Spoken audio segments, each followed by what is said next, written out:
प्रीति Odia tutorial को आपण मानक स्वागत।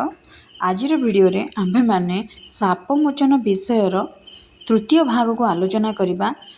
दुईटा अध्याय आम्भे माने आलोचना करि सारिथिले। एही साप मोचन कवितारे जगन्नाथ दासंकर लेखा उक्ति को सुंदर भाव रे कृष्णंकर वर्णना थिरे करा जायछि। आम्भ मानकर समस्त विषय वस्तु विषय ज्ञान आहरण पाई जगन्नाथ दास एथिरे सुंदर भाव में व्याख्या करिसेंति। से निजर समस्त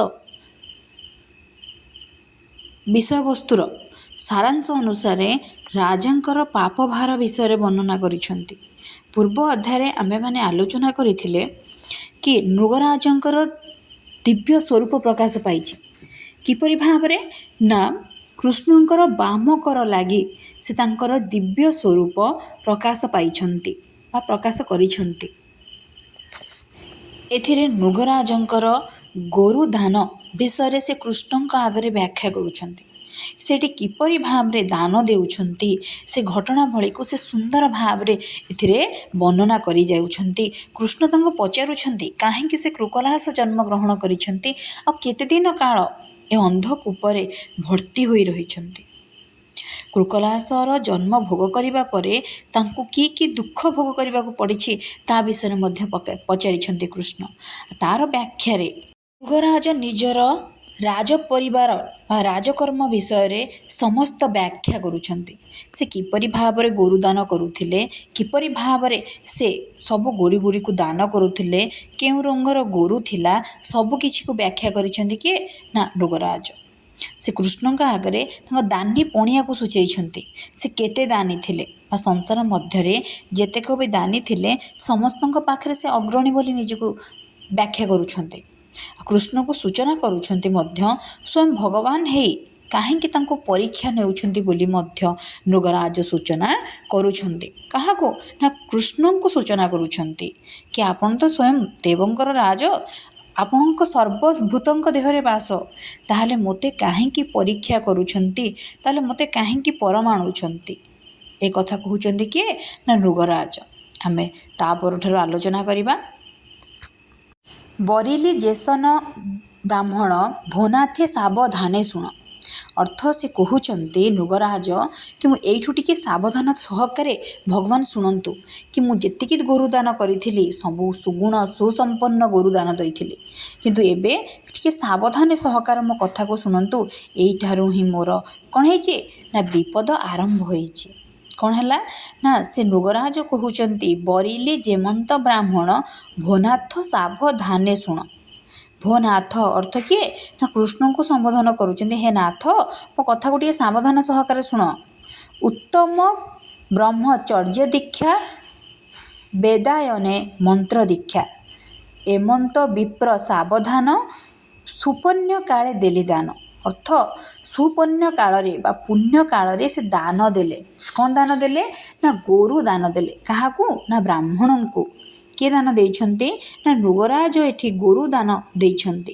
काहाकू ना ब्राह्मण मानक बा विप्र मानक पाद पूजा करी से गोरु दान देइथिबा कथा एथिरे व्याख्या करुछंती कृष्ण आगरे किए नृगराज।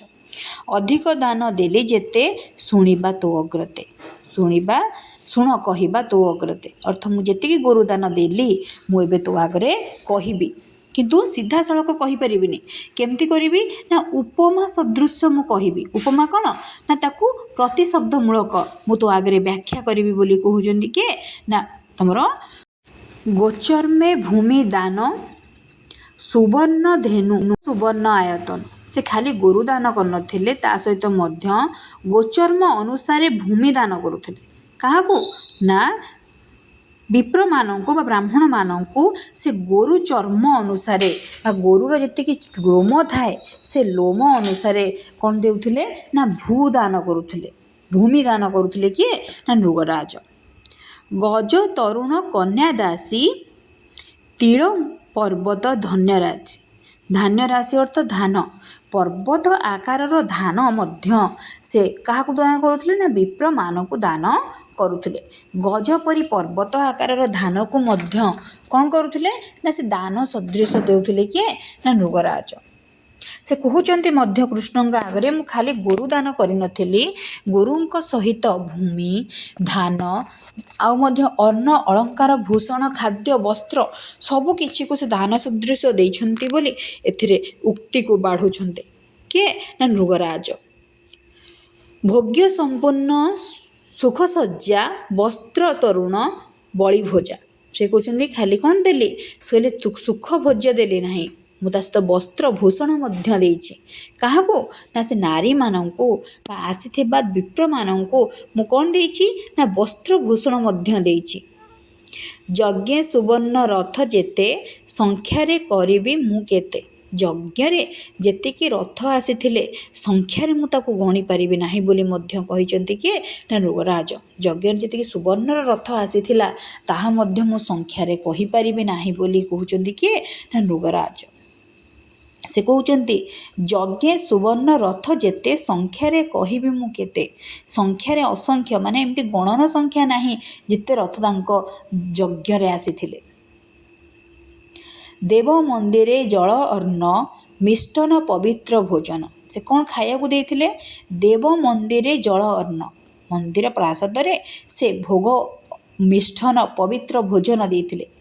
एमंते नाना दान करी किंचित पाप मु अरजी, से कौन करपरि भाव में बहुत दान मु कली किंतु मु किंचित पाप मध्य अर्जन करिछि, खाली मु भो दानी नथिली।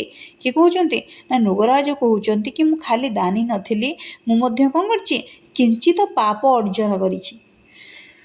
कौन पाप अर्जन करिछि ना ब्राह्मण दान नेला गाई फिटी पशिला गोठे जाई, जो ब्राह्मण को मु विप्र को दान देली से कौन करचंती ना से कहूची कि जो ब्राह्मण को मु दान सदृश गाई देइथिली ता हाथरू से फिटिकी जाके कोठी पशिची ना गोठरे बा गोरु गोठरे से गाईटी पशिची।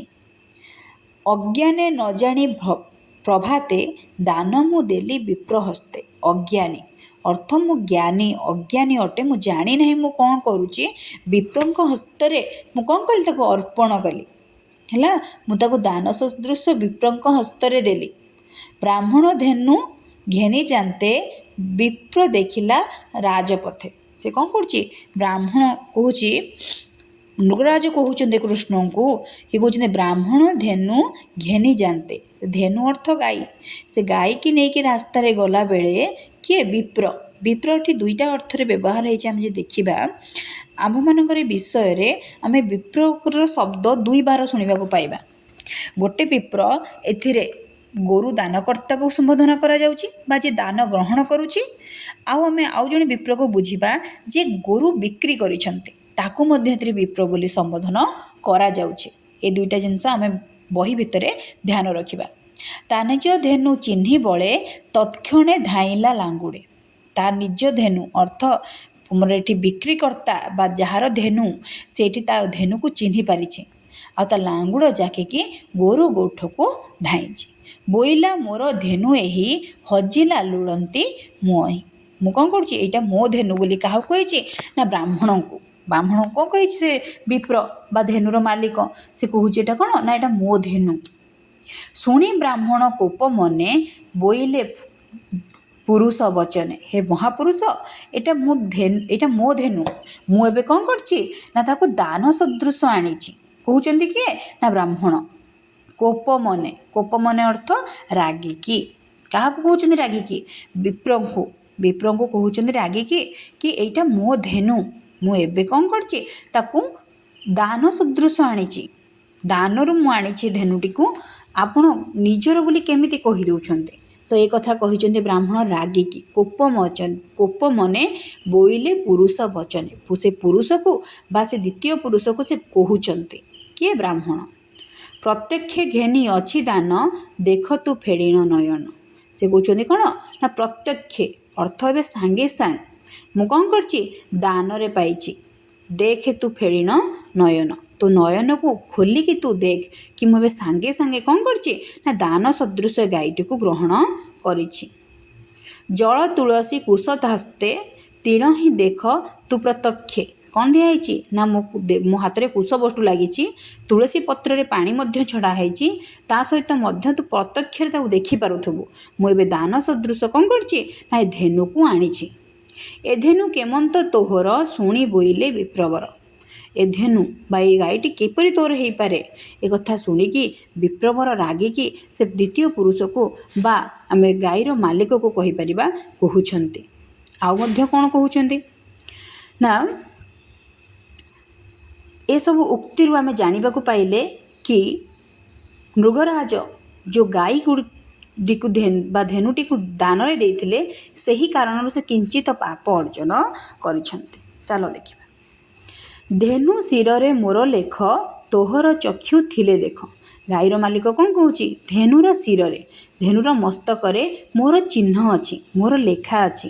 ତୋର ଯଦି ଆଖି ଅଛି ବା ଆପଣଙ୍କର ଯଦି ଆଖି ଅଛି ବା ବ୍ରାହ୍ମଣ ଯଦି ଆଖି ଅଛି ତାହେଲେ ତୁ ଦେଖ ବୋଲି କହୁଛି କିଏ? ନା ଧେନୁର ମାଲିକ। ଏମନ୍ତ କହି ଶୃଙ୍ଗ ଧରି ଘେନି ଚଳିଲା ନିଜ ପୁରୀ। ଶୃଙ୍ଗ ଅର୍ଥ ସିଂହ। ସେ ସିଂହକୁ କ'ଣ କରୁଛି ନା ଧରିଛି ହେଲା। ସେ ଧରିଲା ପରେ କ'ଣ କରିଛି? ନିଜ ପୁରୀକୁ ଚଳନ କରିଛି। ନିଜ ପୁରୀ ଅର୍ଥ ନିଜ ଘର ବା ନିଜ ଗୃହକୁ ଚଳନ କରିଛି କିଏ? ନା ବ୍ରାହ୍ମଣ।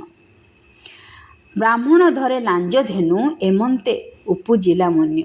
ଅର୍ଥ ସେ ସିଂହକୁ ଧରିକି ନିଜ ପୁରୀ ଟାଣୁଛି କିଏ?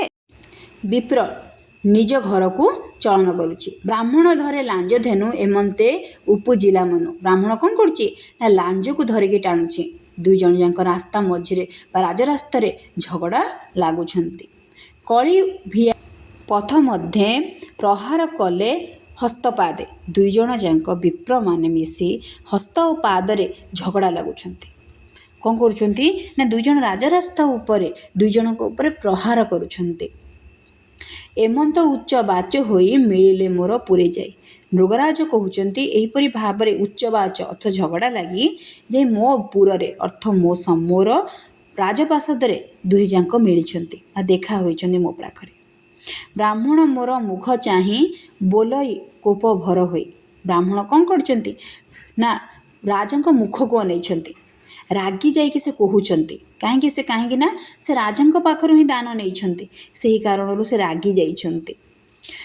ତୁମର ହସ୍ତେ ଧେନୁ ଦେଇ ଏବେ ହରିଲୁ କିସ ପାଇଁ। ସେ କହୁଛନ୍ତି ତୁମ ହସ୍ତରେ ଧେନୁ ଦେଲୁ, ପୁଣି ଗୋଟେ ଲୋକ ପଠେଇକି ମୋ ହାତରୁ ଦାନକୁ ହରଣ କରୁଛୁ। କିଏ କହୁଛନ୍ତି ନା ବ୍ରାହ୍ମଣ କହୁଛନ୍ତି ରାଜାଙ୍କୁ ଅନେଇକି। ମୃଗରାଜଙ୍କୁ ଅନେଇକି କହୁଛନ୍ତି ତୁମର ହସ୍ତେ ଧେନୁ ଦେଇ ଏବେ ହରିଲୁ କିସ ପାଇଁ। ହରିଲୁ ଅର୍ଥ ହରଣ କଲୁ। କାହିଁକି ଏବେ ତୁ ତାକୁ ହରଣ କରିଛୁ ବୋଲି ପଚାରୁଛନ୍ତି କିଏ? ନା ବ୍ରାହ୍ମଣ। ଉତ୍ସର୍ଗ ଦାନ ଯେହୁଁ ହରେ ଅନ୍ତ ନରକ ଭୋଗ କରେ। ଉତ୍ସର୍ଗ ଦାନ ଅର୍ଥ ଦେଇଥିବା ଦାନକୁ ଯଦି କିଏ ହରଣ କରୁଛି ତାହେଲେ ମରିଯିବା ପରେ କିଏ କହୁଛନ୍ତି ନା ବ୍ରାହ୍ମଣ କହୁଛନ୍ତି ଯେ ଉତ୍ସର୍ଗ ଦାନକୁ ହରଣ କରେ ସେ ମୃତ୍ୟୁ ପରେ ନର୍କ ଭୋଗ କରେ। କାହା ଆଗରେ କହିଲେ ନା ମୃଗରାଜଙ୍କ ଆଗରେ ଏସବୁ ବ୍ୟାଖ୍ୟା କରୁଛନ୍ତି କିଏ? ନର୍କ ଭୋଗିବା କଥା ଏଥିରେ ବ୍ରାହ୍ମଣ ଜଣକ କହୁଛନ୍ତି। ଆଉ ମଧ୍ୟ କହୁଛନ୍ତି ଯେ ବିପ୍ର ପ୍ରତି ଗ୍ରହ ତ୍ୟାଗେ ସେହି ପଡ଼ଇ ଦୁଃଖ ଭୋଗେ। ଯେ ଦେଇଥିବା ଦାନକୁ ପୁଣି ତ୍ୟାଗ କରିଦିଏ ବା ନେଇଯାଏ ସେ କ'ଣ କରେ ନା ଦୁଃଖ ଭୋଗ କରେ। ଏମନ୍ତ ବିପ୍ର ବାକ୍ୟ ଶୁଣି ବଜ୍ର ପରିଲା ଶିରୋମଣି। ସେଇ କଥା ଶୁଣିଲା ପରେ ମୃଗରାଜଙ୍କ ଉପରେ ବଜ୍ର ପଡ଼ିଲା ପରି ଆଘାତ ଲାଗିଛି। ସେ କୃଷ୍ଣଙ୍କୁ କହୁଛନ୍ତି ମୃଗରାଜ କି ଏସବୁ କଥା ବ୍ରାହ୍ମଣଙ୍କ ପାଖରୁ ଶୁଣିଲା ପରେ ମୋ ମସ୍ତକ ଉପରେ ବଜ୍ର ପଡ଼ିଲା ପରି ମୋତେ ଲାଗିଛି। ମନେ ପାଇଲି ମହାଭୟ କାତରେ କମ୍ପଇ ମୋର କାୟ। ଅର୍ଥ ମନରେ ମୁଁ ଭୟ ଅନୁଭବ କଲି ଆଉ ଡରିକି ମୋ ଦେହ କମ୍ପନ ଅନୁଭବ ହେଉଥିଲା। କାୟ ଅର୍ଥ ଶରୀର। ମୋ ଶରୀର କ'ଣ ହେଉଥିଲା? ଭୟରେ କମ୍ପି ଉଠୁଥିଲା, ଥରି ଉଠୁଥିଲା ବୋଲି କହୁଛନ୍ତି। କାହାକୁ? ନା କୃଷ୍ଣଙ୍କୁ। ଉଭୟ ସଙ୍କଟେ ମୁହିଁ ପଡ଼ି କର ଯୁଗଳ ଶିରେ ଯୋଡ଼ି। ଉଭୟ ସଙ୍କଟ ଅର୍ଥ ବିପ୍ର ପାଖରୁ ଗୋରୁ ଆଣିଛି ଦାନରେ ତାହା ଜାଣିନି, ଦେଇଛି ଜାନ ତାହା ବି ଜାଣିନି। ତ ଦୁଇଟା ଯାକ ସଙ୍କଟରେ ପଡ଼ିଛନ୍ତି କିଏ? ନା ମୃଗରାଜ। ବେନି ବିପ୍ରଙ୍କ ପାଦ ଗତେ ପ୍ରବୋଧ କଲି ନାନା ମତେ। ଅର୍ଥ ଦୁଇ ଜଣ ଯାକ ବିପ୍ରଙ୍କ ପାଦ ତଳେ ପଡ଼ି ବିନୀତ ନିବେଦନ କରୁଛନ୍ତି କିଏ? ମୃଗରାଜ। ସେ ଦୁଇ ଜଣଙ୍କ ପାଦ ତଳେ ପଡ଼ି ଗୋରୁଟିକୁ ଦାନ ସଦୃଶ ଦେବା ପାଇଁ କହୁଛନ୍ତି, ବ୍ରାହ୍ମଣକୁ ଛାଡ଼ିଦେବା ପାଇଁ ମଧ୍ୟ କହୁଛନ୍ତି, କିନ୍ତୁ କିଛି ବି ହେଇପାରୁ ନାହିଁ। ଆଉ ମଧ୍ୟ କହୁଛନ୍ତି ସଂକଳ୍ପ ଲକ୍ଷେ ଧେନୁ କରି ବୋଇଲି ବିପ୍ର ପାଦ ଧରି। ବିପ୍ରକୁ କହୁଛନ୍ତି ତୁ ଲକ୍ଷେ ଧେନୁ ନେ, କିନ୍ତୁ ଏ ଗୋଟେ ଧେନୁକୁ ମୋ ହାତରେ ଟେକିଦେ। ଭୋବିପ୍ର ଲକ୍ଷେ ଧେନୁ ନେଇ ଏ ଧେନୁ ଗୋଟେ ଦିଅ ମଇ। ସେ କହୁଛନ୍ତି ଏ ଭୋବିପ୍ର ଏ ସବୁ ଲକ୍ଷେଟା ଧେନୁ ମୁଁ ତୁମକୁ ଦେବି ଆଉ ଏ ଗୋଟେ ଧେନୁ ମୋତେ ସମର୍ପି ଦିଅ। କିନ୍ତୁ ବିପ୍ର କ'ଣ କରୁଛି? ଏହାକୁ ମନା କରୁଛି। ବିପ୍ର ସେ ଧେନୁରେ ମୋର କୌଣସି କାର୍ଯ୍ୟ ନାହିଁ ବୋଲି କହୁଛି। କିଏ? ନା ବିପ୍ର। ତା'ର ଲକ୍ଷେଟା ଧେନୁରେ କାର୍ଯ୍ୟ ନାହିଁ, ଗୋଟିଏ ଧେନୁରେ ହିଁ କାର୍ଯ୍ୟ, ଯେଉଁଟା ତା ପାଖରେ ଅଛି। ସେ ଧେନୁକୁ 2 ଜଣ ଯାକ ଛାଡ଼ିବାକୁ ରାଜି ହେଉନାହାନ୍ତି, ଯାହାଫଳରେ ନୃଗରାଜ ଏଥିରେ ବାଧାପ୍ରାପ୍ତ ପାଉଛନ୍ତି। ଯଦି ଆପଣଙ୍କୁ ଭିଡ଼ିଓଟି ଭଲ ଲାଗିଥାଏ ତ ଲାଇକ୍ ଆଣ୍ଡ ସବସ୍କ୍ରାଇବ୍ କରନ୍ତୁ। ଆପଣଙ୍କ ସାଙ୍ଗସାଥୀକୁ ଏହା ସେୟାର କରନ୍ତୁ। ଯଦି କିଛି ଡାଉଟ୍ ଥାଏ ତାହେଲେ କମେଣ୍ଟ ବକ୍ସରେ କମେଣ୍ଟ ମଧ୍ୟ କରନ୍ତୁ। ଏସବୁ ଘଟଣାବଳୀ ଜଗନ୍ନାଥ ଦାସଙ୍କର ଲିଖିତ ବର୍ଣ୍ଣିତ ଭାଗବତର ଅଧ୍ୟାୟରୁ ଆମେ ଗୃହୀତ କରିଛନ୍ତି।